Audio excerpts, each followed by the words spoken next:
Well, turning now to the world of semiconductors. Qualcomm is revving up its partnerships, announcing a deal with Mercedes-Benz for its upcoming vehicles at its Automotive Investor Day. The chipmaker also announced the expansion of its automotive design win pipeline to $30 billion. Joining us now to discuss, Qualcomm Automotive Senior Vice President and General Manager Nakul Duggal. Thank you so much, Nakul, for being here. Looks like investors, when you guys made this announcement yesterday, were pretty pleased with the results. This was a bigger than expected pipeline than they were looking for, right? So talk to me about the process here. I know that automotive is about 12% of your sales or so right now. What are you guys pushing towards here in terms of goals? Good morning. Thank you for having me. Look, we had a fantastic investor day. The auto industry is betting on the Qualcomm Snapdragon digital chassis platform, which we are working with a large number of automakers on. As the industry goes through this massive transformation that is upon them, every car company has to very rapidly become a technology company. And Qualcomm is being selected by a variety of different automakers globally as that technology partner of choice. We expect rapid transition in terms of how the market evolves when it comes to automated driving, digital cockpits, connectivity.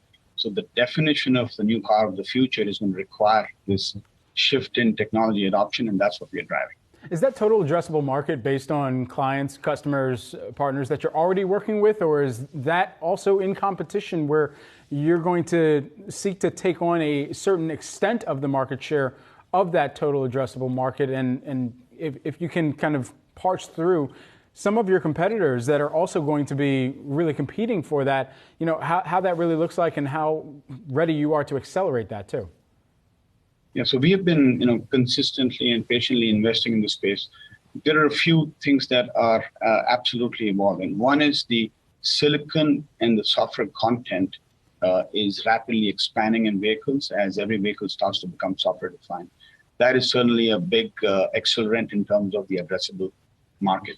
I think the other big shift that is happening is that automakers are making direct bets on technology partners that they want to be able to work with over multiple generations. So, sitting here today in 2022, we are involved in decisions for production years 26 and beyond. And this is why we are actually able to provide visibility in terms of what the business starts to look like over the rest of this decade, because the pipeline that we announced is actually providing us that coverage over an extended period of time. We've shared the $30 billion number, but we are essentially seeing a rapid transition in the market in terms of making these technology bets, and that's how we are able to go forecast that larger addressable market. Nakul, I want to ask about supply chain for a moment here. Now, I know you guys aren't fab, you're designers and licensors, but nonetheless, you're affected by what's going on in supply chain. We're hearing from the likes of Ford that they've got 40,000 to 45,000 unfinished vehicles sitting around. Is any of that because, or not Ford specifically, but are we seeing still issues with getting automotive chips into vehicles?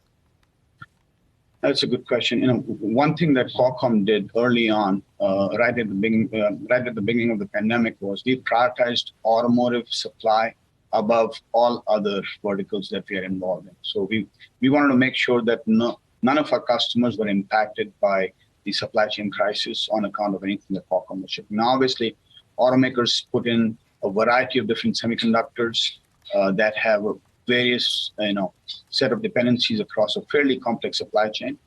We do see that the supply chain complexity is going to improve over the second half of next year. We ourselves are not necessarily seeing any specific challenges on the products that we supply into automotive. Nakul Duggal, Qualcomm Automotive Senior Vice President and General Manager and owner of a Birds of Paradise and Monstera plant behind you there. Appreciate it. Thank you for having me.